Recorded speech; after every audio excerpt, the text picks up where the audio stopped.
Alright, welcome back to OneShot. Today, we are not going to just say, welcome back, let's go and do stuff. I have some things to talk about. So we're here, where I said I loaded the backup before I went to bed, and that is just right when the elevator got all screwed up by squares and stuff, and lamplighters in there. And I loaded this just because I want to go into the tower and then quit the game and see what happens before we do anything else. I'm kinda leaning towards it not even being open. Maybe we can't go into the tower at all. Maybe there are squares covering the doorway. I don't know.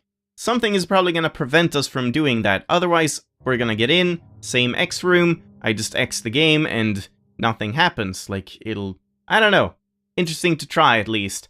Secondly, I noticed when I was editing the last episode that Lamplighter said, oh, I'd better get up and let the evacuees know that there's a working elevator and they should all come down, because like that was what they were doing. They were trying to get to the surface, not to just hang out in the cafe.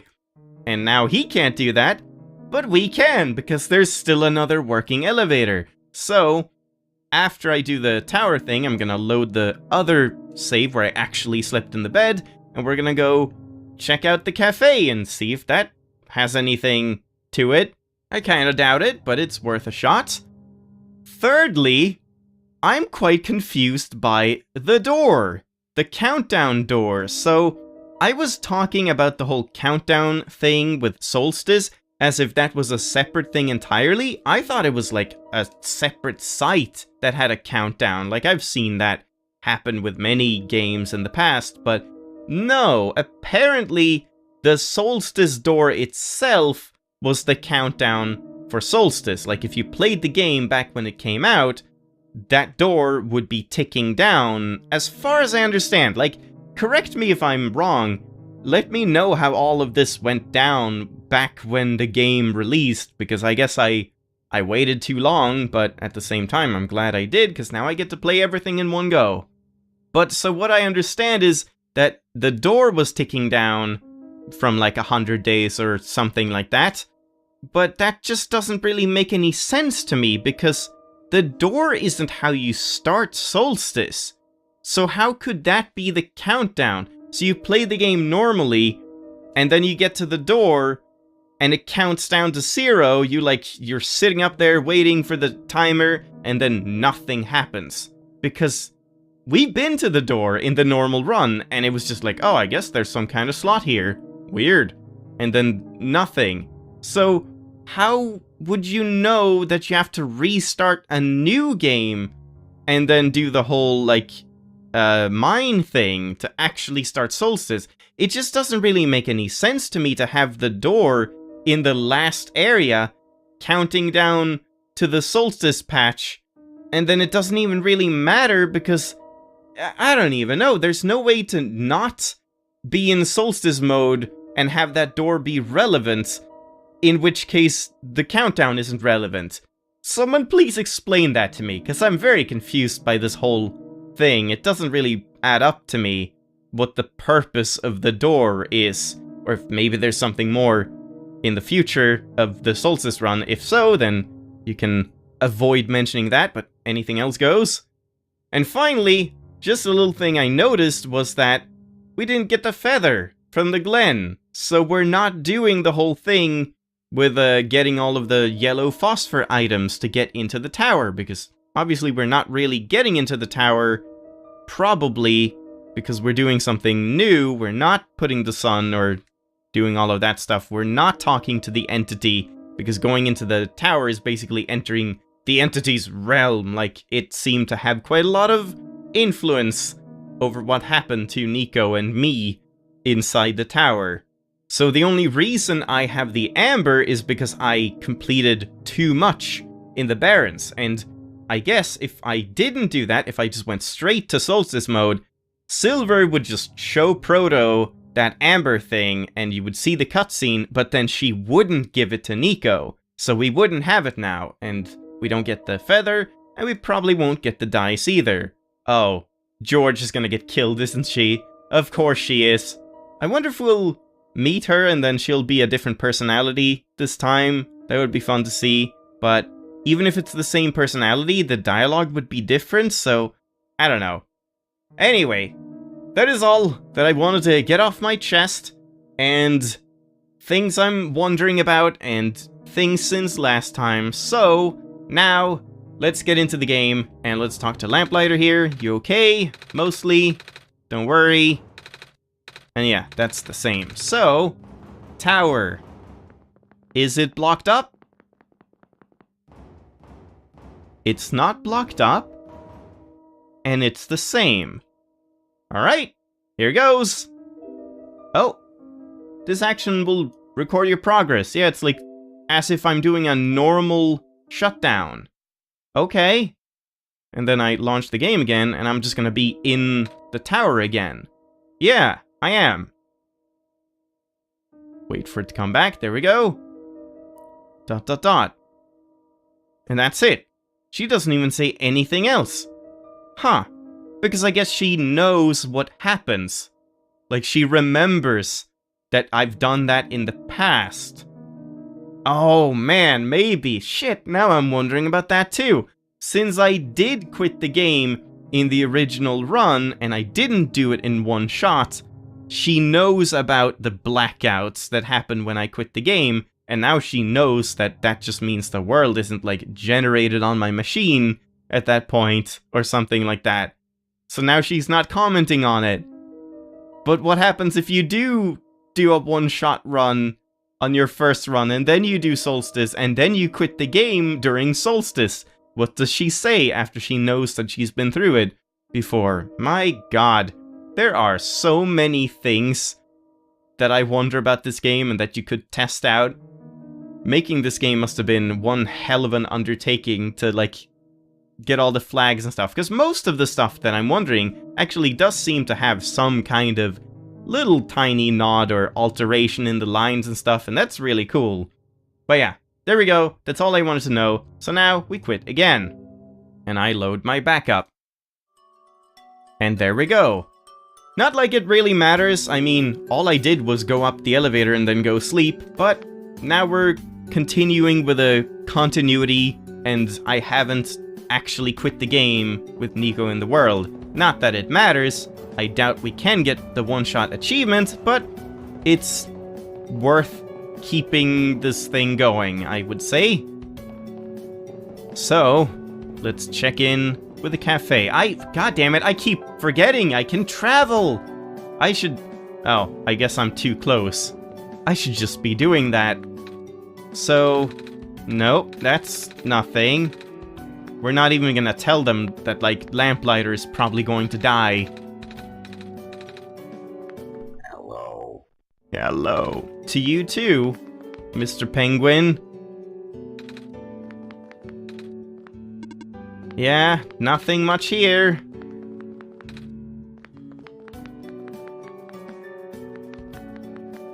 Guess that was nothing. Too bad.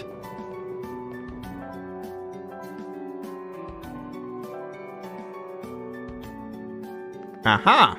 Office is this one. That's good to know.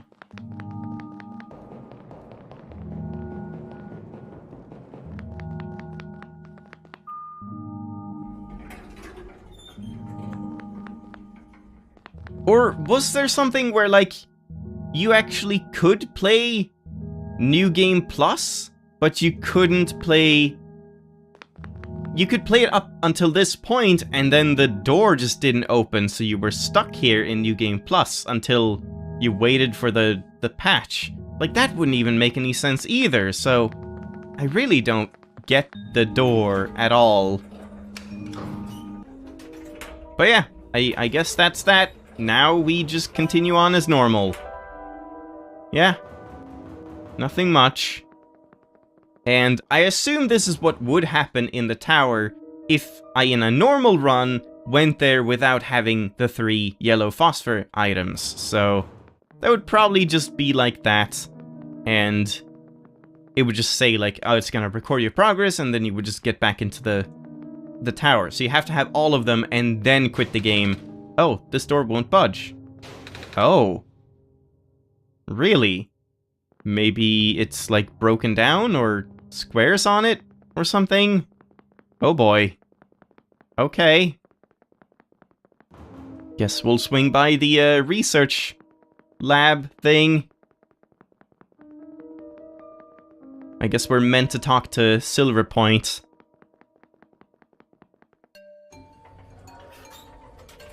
Oh boy. Please, you mustn't! The labs could collapse any moment now! Let go of me! Oh, it's Cedric.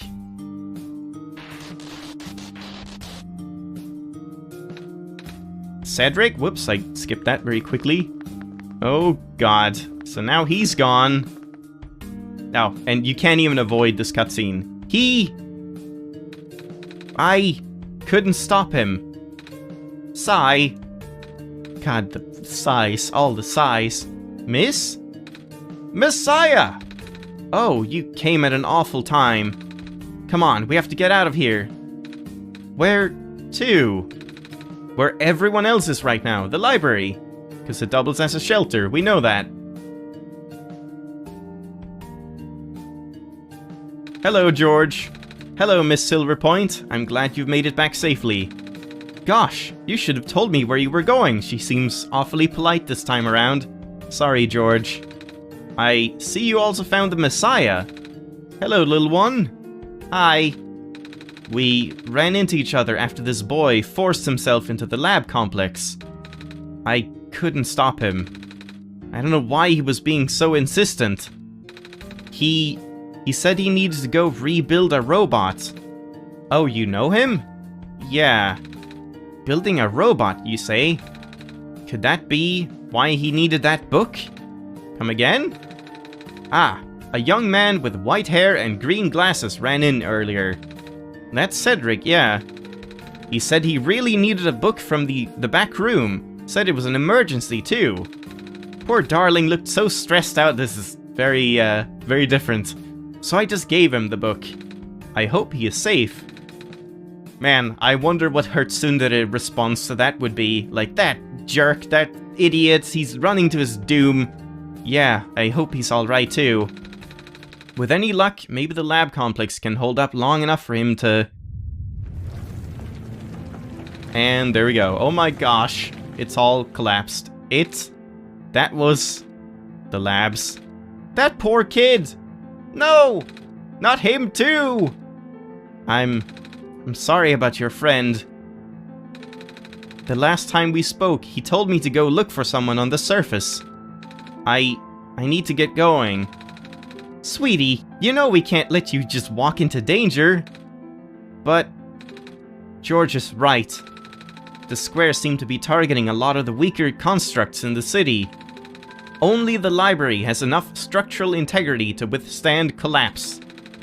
It's best if you stayed here until things stabilize. However long that takes. It won't stabilize if I don't go! But, what about my mission? Don't you guys want me to bring the sun back, at least? Even if you do restore the sun, I'm not sure that'll fix the squares. Sadly.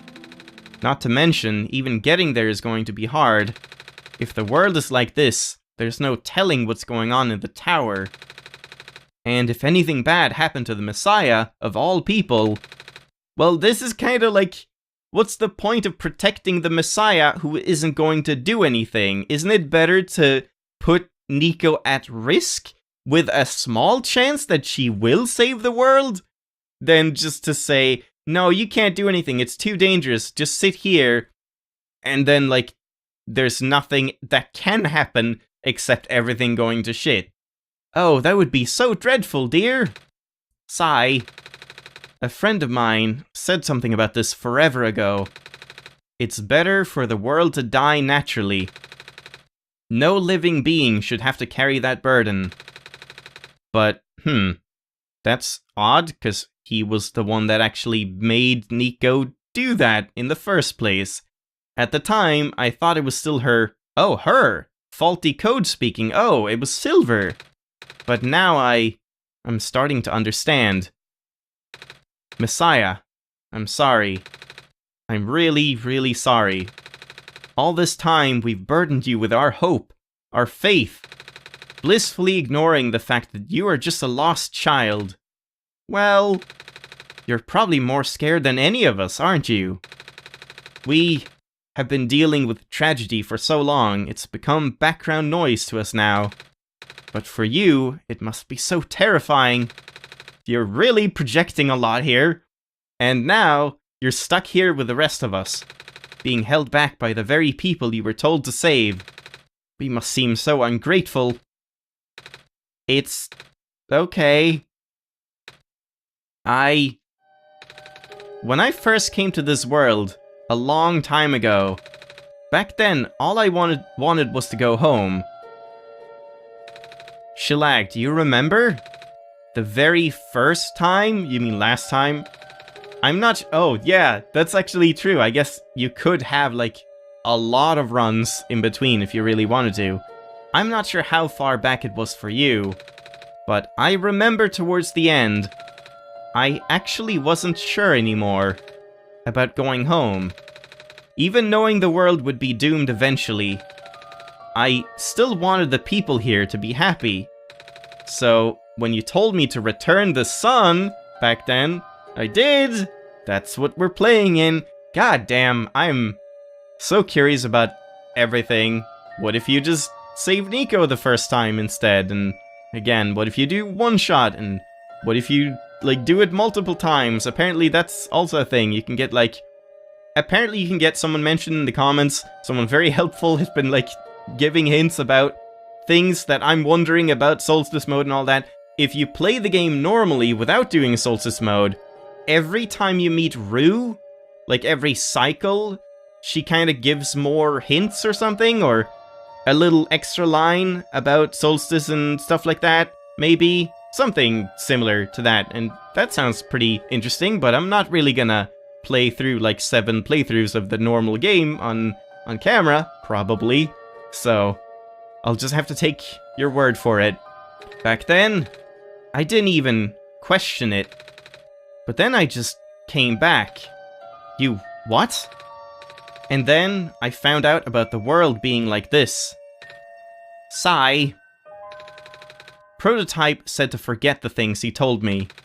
And Cedric told me not to think about it too much, but I'm sorry for getting upset at you back at the mines.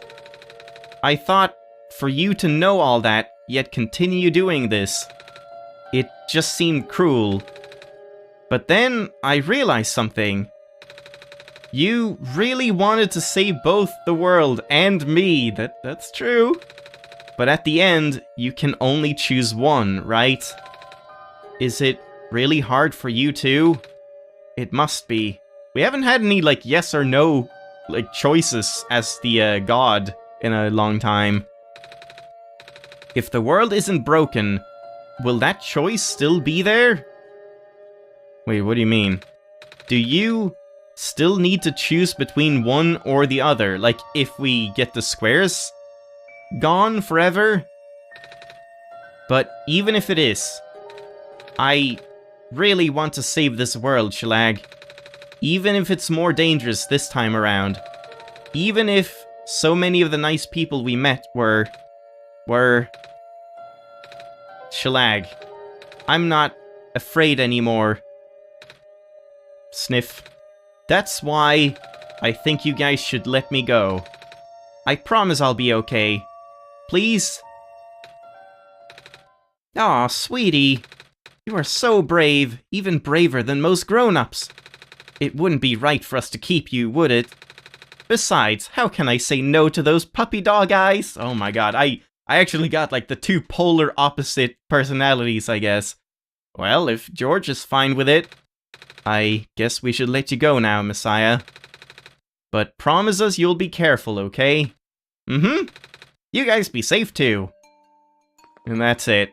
Oh boy. Yeah, again, it's a little bit of a shame that it's so streamlined, so like just one path. I mean, I get why it is and stuff, and it's fine, but it would be fun to have some more like dialogue choices and stuff where you could say things and get different lines, because that was one of the fun things about the original playthrough, where I had to make choices and then think, oh man, what happens if you say the other thing? Like, what if you say, no, I don't want to come to the home with Alula and Calamus in the Glen when you saved Alula? That must be something where it's just like, oh, I guess, well, come if you want later on or something. But yeah, it's just many things I'm wondering based on those choices, but in this Solstice mode, it's been pretty much just dialogue, press, like, through all of the windows over and over and over instead. But I guess people wanted more story than anything else. They wanted closure, so that's what we're getting, hopefully. Please be careful out there. Oh, what book did Cedric take? The Creation of ProfitBot, dear. It's one of my favorite books by the author. The book contains many detailed blueprints and progress shots. I really enjoyed editing it. Ooh. Oh, there we go. Hey, check out this. Nope.